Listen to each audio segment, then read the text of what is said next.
Ever been gripped by a fear so intense it still sends shivers down your spine? Picture this. 2 years ago I found myself driving home from a family gathering.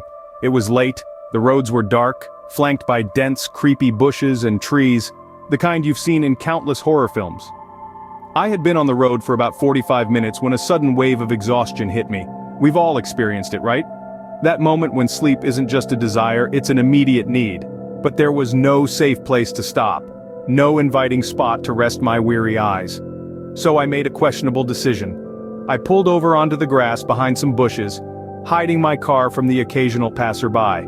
I glanced at the clock, 11:22, and plunged into sleep. A scratching sound jarred me awake. I squinted at the clock, 11:50.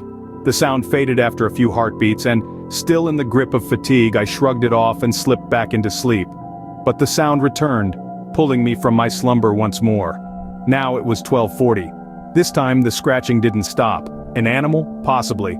But why would it return after such a long interval? I glanced in my rearview mirror and saw a fleeting shape disappear into the forest.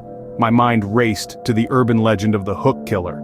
You know the one, the story of the maniac who terrorizes a couple in their car, then brutally murders the man when he steps out to investigate. Shaking off the fear, I hit the gas and left that eerie spot behind. But as I rounded a bend 100 yards up the road, an abandoned car sat ominously by the roadside, its driver's door hanging open. I slowed, scanning for signs of life. Nothing. But then, in my rearview mirror, a man appeared, sprinting around the corner. He was shouting, screaming, "Hey! Hey you! Get the fuck out of your car! Now!"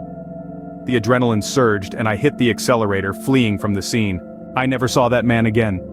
The terror of that night lingers, a chilling reminder of the dangers that lurk in the shadows. The lesson here? Never, ever sleep on the side of a deserted road. For the night holds many terrors, and some of them are all too real.